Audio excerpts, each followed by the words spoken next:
The United States Coast Guard was chartered by Congress in 1793, and its aviation service was authorized in 1916. Those are facts. Today, over 1,000 people a year owe their lives to the foresight of that early Congress. Some saved by sea, some saved by air. Those are also facts. But what those facts don't tell you, and what one must know to truly understand Coast Guard aviation, has to do with the mission. What manner of aviator takes it upon himself to meet the challenges of emergencies day in and day out? The answers tell volumes about a service that brings military flight discipline to situations so badly out of control that they are merely called evolutions. This is the story of pilots and aircraft in the challenging world of air rescue.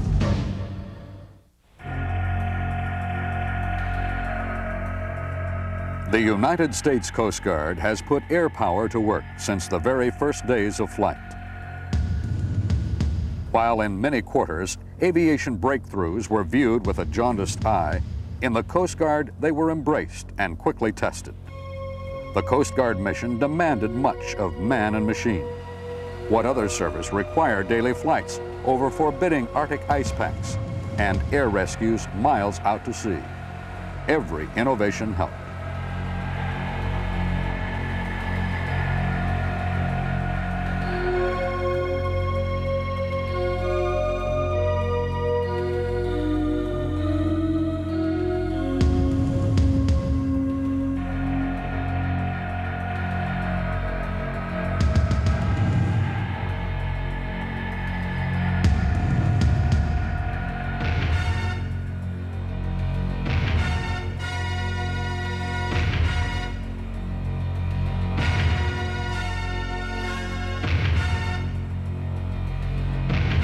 Today's Coast Guard air fleet would be the envy of many a small air force. With 206 state-of-the-art, incredibly powerful helicopters and fixed-wing aircraft, Coast Guard pilots have at their call the air assets necessary to locate, intercept, and evolve a rescue in a matter of minutes. The twin-engined HH-60 Jayhawk gives the Coast Guard a powerful helicopter capable of operating 300 miles offshore, lifting 6 survivors and returning to base with fuel to spare. Designed primarily for search and rescue, the Jayhawk has been modified to operate off a cutter flight deck and to serve in both drug interdiction and ice surveillance roles. The Jayhawk is all-weather capable and has the ability of performing rescues even in a hurricane.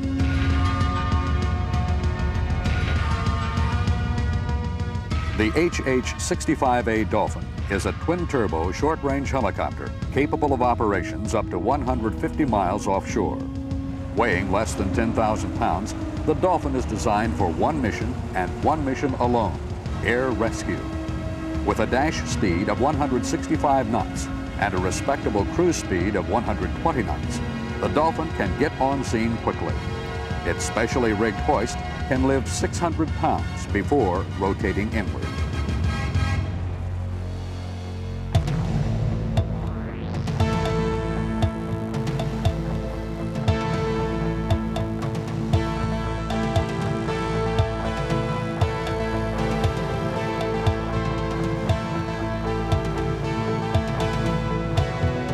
The Coast Guard makes good use of its special version of Lockheed's venerable C-130, the HC-130 Hercules.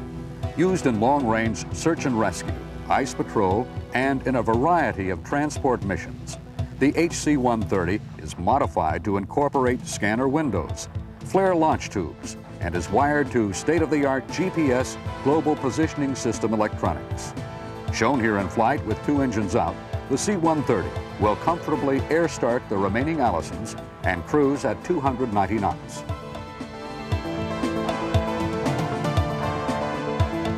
Because it has more fuel endurance than rescue helicopters, the Herc is often tasked to mid-ocean searches. Once the distressed vessel or survivor is found, the helos will fly direct to the scene, conserving fuel for the rescue.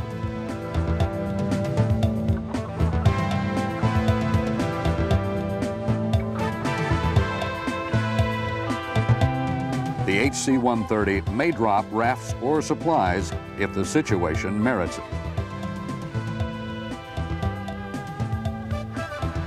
It is fast, it is sleek, and it gives the Coast Guard an air asset that can quickly locate a target, drop a raft or supplies, and stay in the air for hours on end. The HU-25A Falcon cruises at 350 knots and carries a standard crew of 5. Search and rescue modifications include a surveillance window, a large drop hatch, and an avionics suite that provides most of the capabilities of small AWACS.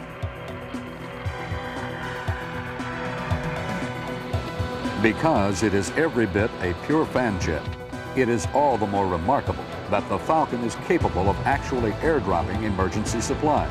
Supplies as bulky as a full-size raft. Once on station, the pilot slows the aircraft down and orbits the target. In the back, the crew rigs the raft for the drop. On command, the load is quick released. The Falcon uses a system designed to drape a leader line over the bow of a vessel or near a swimming survivor. A small drag chute helps the line trail behind the raft. On occasion, even this simple procedure is fraught with problems. In some cases, the separation fails, creating a hazard as the rigging flaps violently against the fuselage.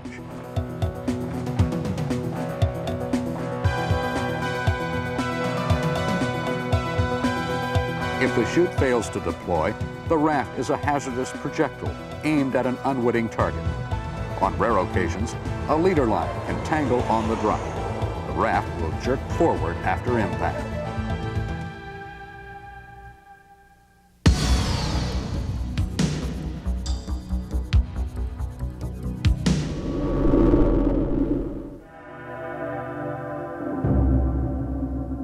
Ask him if he thinks he can climb on board the back of that.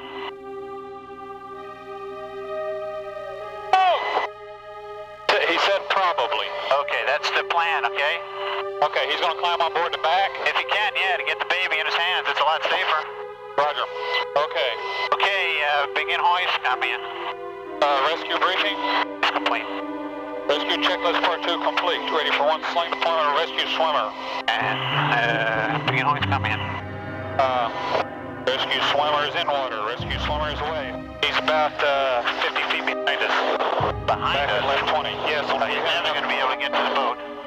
I don't know, he's towing the raft pretty good. He's moving at a pretty good clip. Yeah, so's that boat. He's closed the distance pretty good so far. Oh, okay. We're holding. I think the guy's making too much room on him. Oh, How did he get back that far? He's gaining on him. The boat's gaining on him? You want me to Yeah. swing back out and hook him back Yeah, out? let's go get him and bring him closer, okay? Okay. Yeah, he lost his thing. He's gonna be winded. Yeah, he's swimming to the boat. I know, he's gonna be winded though. Okay, rescue checklist part 2 complete. Putting open sling out the cabin door. Sling is going down. Sling is below aircraft. Sling is halfway to water. Sling is 5 feet off the water. Got him in.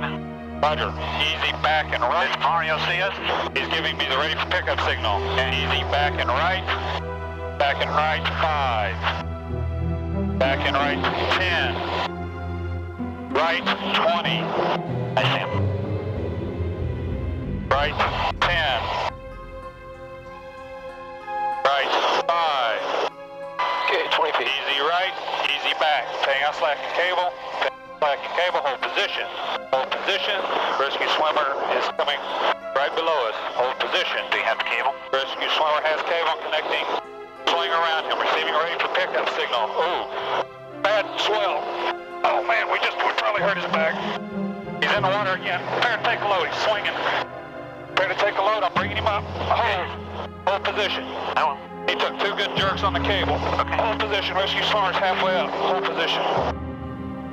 Rescue swimmer is just a few feet below the aircraft. Okay, now I want to bring him up even slower now because I got this tank out here to try and bring him around. I don't want to hurt him. Rescue swimmer is just outside. He's outside the tank here. Tell them to take their sail down, the main sail down. Okay. Hold on Okay, one rescue second. swimmer's outside the cabin. Yeah, let's see. Rescue swimmer inside the cabin. Let's see what Mario does. Rescue swimmer's in the cabin. Let me talk to him, check his back. Hoist is complete. Looks okay. he okay? Just want to try it again? Rescue swimmers. All of the technology, all of the training, and all of the impressive air power comes down to the rescue. Already a bad situation. How the rescue evolves is part skill and part luck. This rescue speaks for itself. A mother and daughter saved. Swimmer's about 20 feet from target. The mast is well clear of it. Swimmer is just now entering water. Swimmer's away, swimmer's okay. Bringing up rescue device. Easy back and left. Clear move back and left 20. Swimmer's approaching the aft end of the boat. Okay. He's right there. He's 5 feet from it. Come on, Mario, swim. Rescue devices. Well, Mario, Three-quarters get away up. from him. Shit. Oh man, a wave took him away. Easy right. Easy right. Wave's pulling him away again. Easy right. Basket's in a wave. Easy right. Hits basket's at him. I'm heading to drop the basket. Pay on slack. Easy back. Pay on slack and cable. Easy back. Hold position. Hold position. Woman is getting in basket. Hold position. Pay on slack and cable. Easy right. Easy right. Pay on slack and cable. Easy right. Pay on slack and cable. Easy right. Hang out slack and cable. Easy right. Hold. Easy back. Easy back. Hang out slack and cable. Left. Easy left. Hang out slack and cable. Easy left. Prepare to take a load. Easy right. Easy right. Easy right. Taking slack. Taking slack. Prepare to take a load. Taking load. The woman and baby are clear water. Clear move back and left. Clear move back and left. Thank God. Clear move back and left. They're coming up. I'm bringing them up slow. Hold altitude. Hold altitude. Bring them up slow. Basket's halfway up. It's swinging pretty good. Hold. Hold position. They're still about 10 feet below the cabin. Okay, no rush. No rush. We got the main on board. Roger. Bring them up slow. Bring them up slow. How's the gas? Okay, we got 2990 right at 3,000, so we're doing good. We got another half hour, or about 20 minutes on the scene. Okay. I have swimmer inside, so don't worry about it, Bob. Dan, you look back there. I'm not bringing them in back first. I want to bring them in face first because that's the way I can get it around the tank. Okay, I'm bringing them up. I'm bringing them in. Okay, basket's in the cabin. Okay, it's okay. Stay. Okay, let me get them in. Okay, pay on slack. They're not. I'm taking my eyes off the deck. Okay, I'm taking the baby.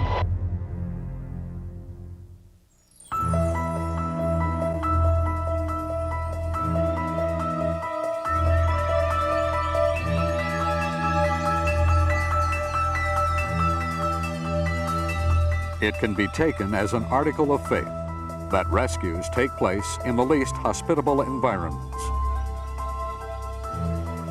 And in most of the instances, the helicopter is indispensable. But despite their powerful engines and massive rotors, helos look remarkably vulnerable against the constant strength of the sea. The principal players in a helo rescue are the swimmer, who is lowered by the hoist or jumps into the water, the mechanic, who stands at the door and runs the hoist, and the pilot. Having the best view of the swimmer, the mech actually cons or talks the pilot through the rescue. The optimal rescue places the swimmer within yards of the survivor. Then it is a matter of keeping their exposure to the 100-mile-per-hour rotor downwash to an absolute minimum.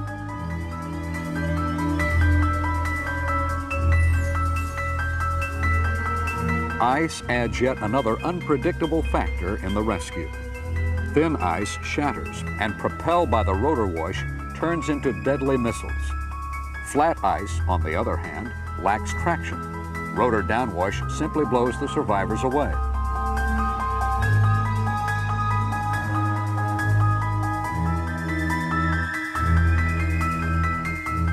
Pancake ice has a crushing effect and often traps the survivor, creating a leverage problem for the rescue swimmer.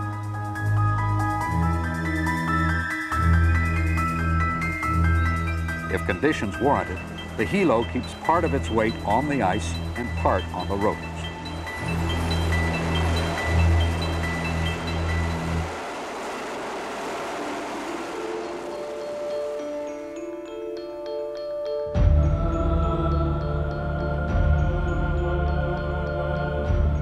Cutters, helicopters, and an HC-130 all came into play when this tanker lost power and was swept towards crushing Arctic rocks. Heavy seas, ice packs, and turbulent winds spilling over the nearby cliff edge made the rescue difficult. The pilot of this H-3 managed the incident despite worsening conditions.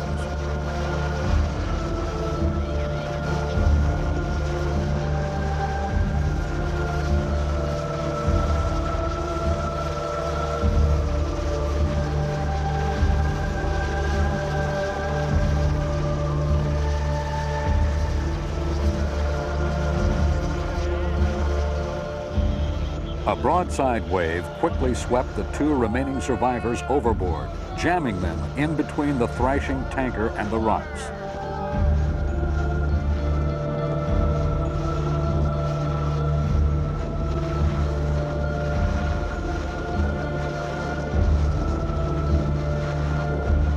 The helo is also cramped for room. Wedging in between the swinging mast and the cliffs, the final two rescues are made.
The Coast Guard trains for every imaginable scenario, and cliff rescues have become yet another mission.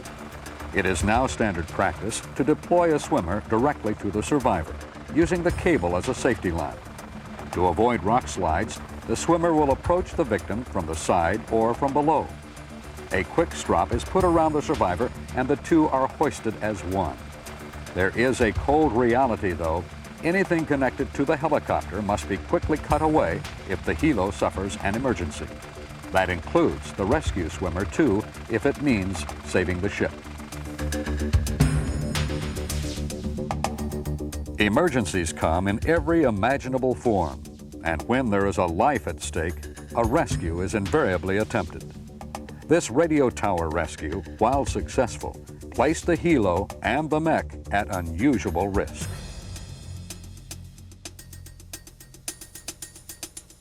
There is something about a sinking ship or a ditched aircraft that is uniquely sinister. They are a curious thing to see.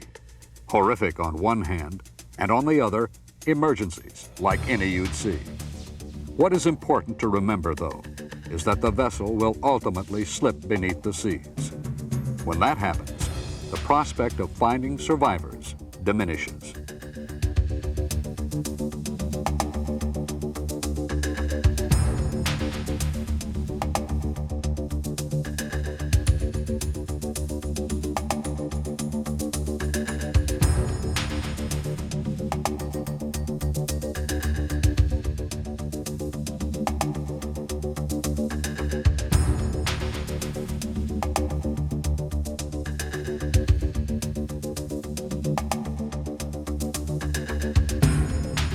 Not many photos remain from the first successful water ditching of a C-130. Those that do tell an eerie tale.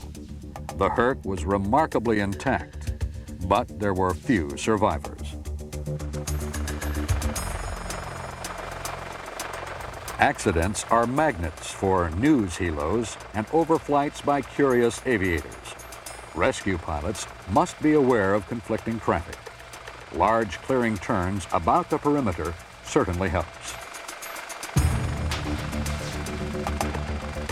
Generally, the first Coast Guard asset on the scene will become the incident commander. During this Alabama train wreck, an HU-25 reached the crash first.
It is one of the unavoidable ironies of life, in the way guardian becomes the child, that a rescuer becomes rescuee.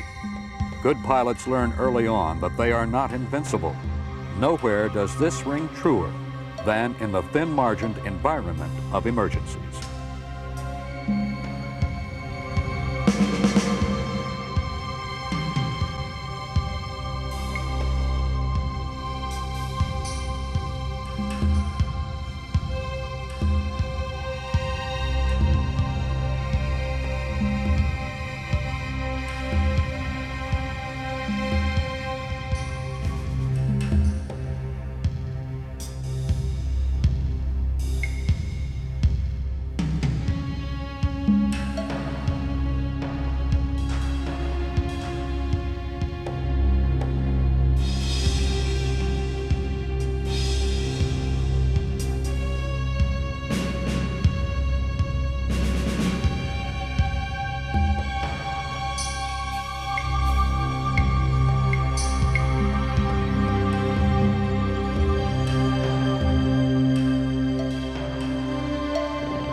This HH-65 has suffered a gear jam. The crew blows off the escape hatches as the pilot begins a tricky air taxi across the tarmac. There he will gingerly hold his hover while ground maintainers attempt to trigger the stuck wheel free.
they are unsuccessful.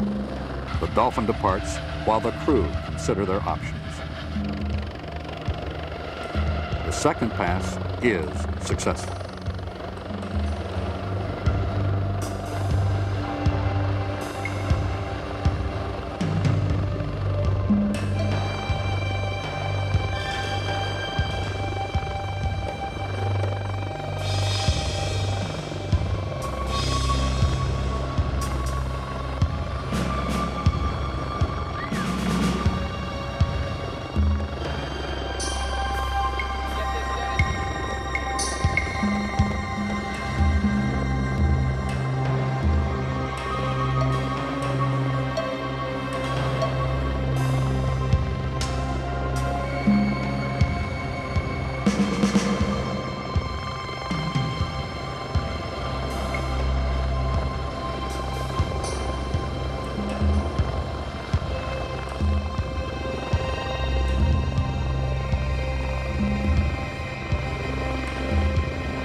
The loss of tail rotor effectiveness made for instant disaster over the Arctic. This HH-65 slammed into the ice and flipped over into a crack. Fortunately, the crew escaped.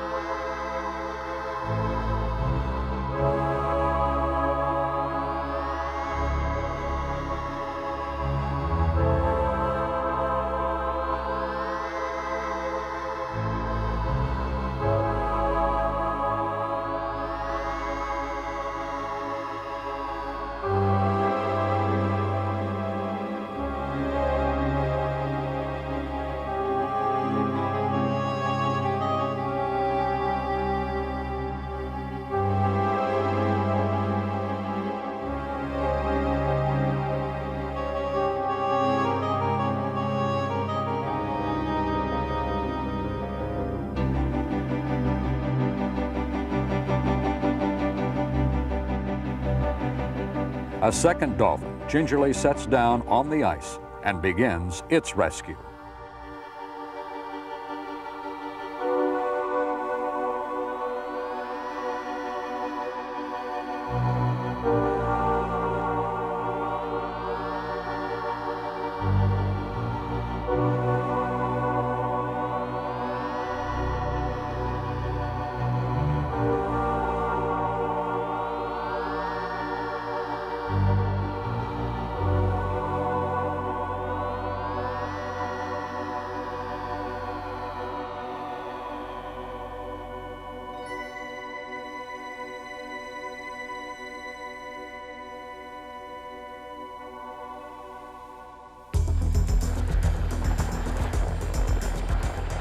Minor emergencies are a way of life in military aviation. Add to the everyday stress on equipment the demands of off-airport operations, and you have an H-3 striking wires near a highway.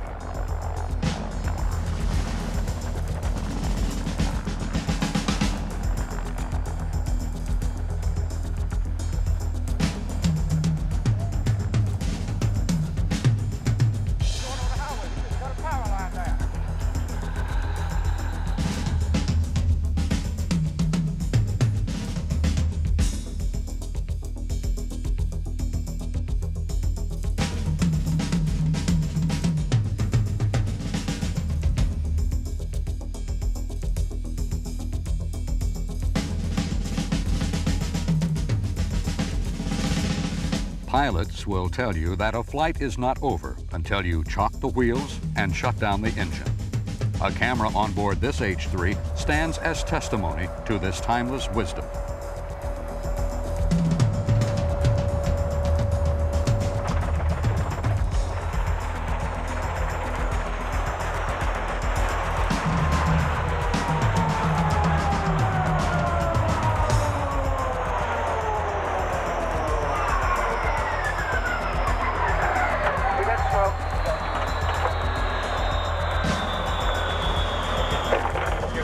Everybody back away. Back away.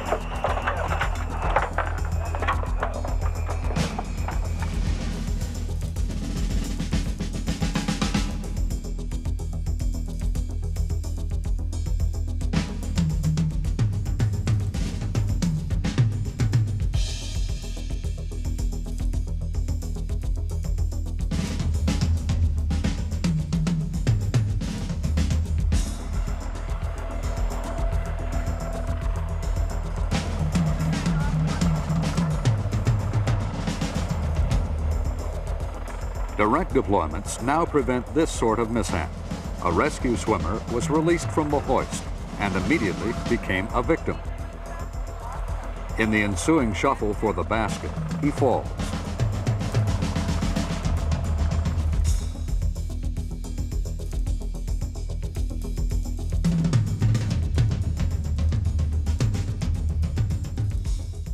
The victim fortunately clung to the basket.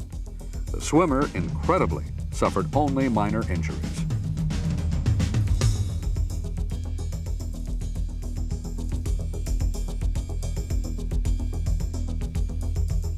Training is plenty real, without unexpected turns for the worse.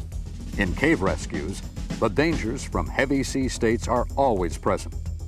The narrow mouth of a cave compresses wave actions, making it difficult for even the best of swimmers to punch through to open seas. Which is precisely where this training exercise went wrong.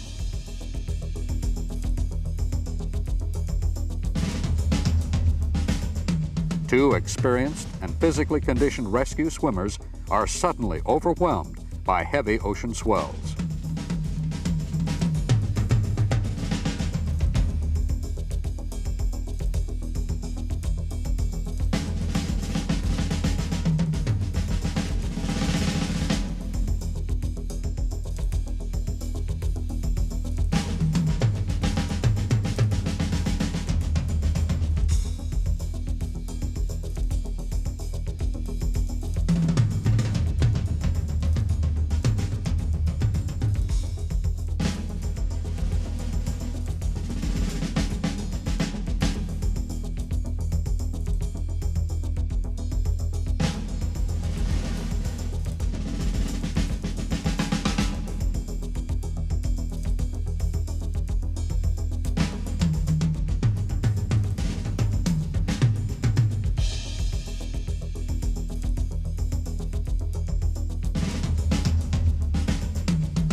Formation flight is not without risk, even when two trained pilots are involved. A challenging mission flown by the Coast Guard is the Drug Interdiction Intercept and the Aircraft Identification Intercept. Because the target is unlikely to be trained in formation flight, or worse, eager to evade the intercept, pilots are ready to break off at once. The daytime intercept is flown behind and slightly below the target, while the nighttime intercept is flown behind and above, thus allowing the FLIR unrestricted line of sight to the target. Okay. 3,000 feet bumps, 13 knots closure. He's right on the nose. Down. That last coming across the drop. It's still dropping.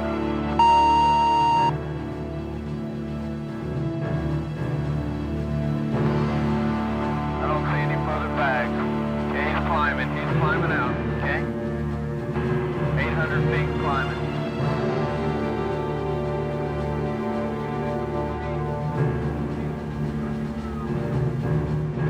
Target's at 25 degrees right, sir. Okay. At 0.4, Angel, 0.4, 2,800 feet separation, negative closure, flying over the airstrip. Feet wet. Okay, he's coming hard. telling his altitude, okay? Angels 300.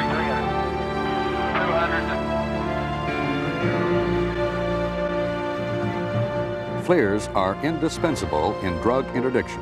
Forward-looking infrared radar turns night into day. Drug interdiction units use the FLIR to mark drops and film evidence.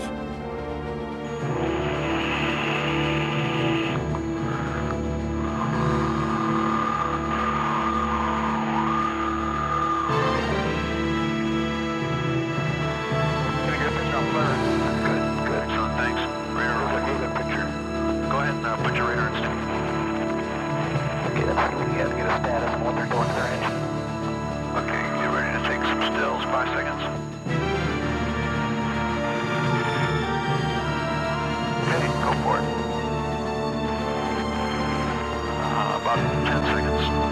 We're on an intercept. We'll be his experiment.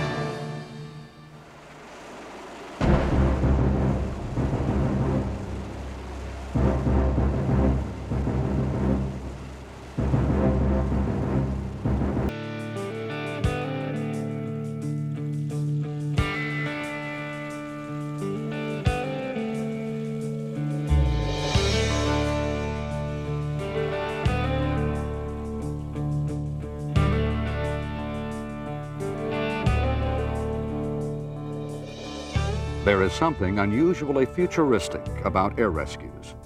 The lines separating man and machine, each wired to the other, mechanically and electronically, seem fuzzy. Goggles, helmets, boom mics, sleek hoists, and advanced electronics, even the hot orange paint, gives an undeniable feeling of ultra technology to the entire operation. The center of it all, though, is man's overpowering compulsion to save one another from tragedy. This is the adrenaline, the lifeblood that sharpens a pilot's eyesight, makes sensitive his touch on the stick, and powers a flight crew through the challenges and over the barriers to the lightness and euphoria of a successful rescue.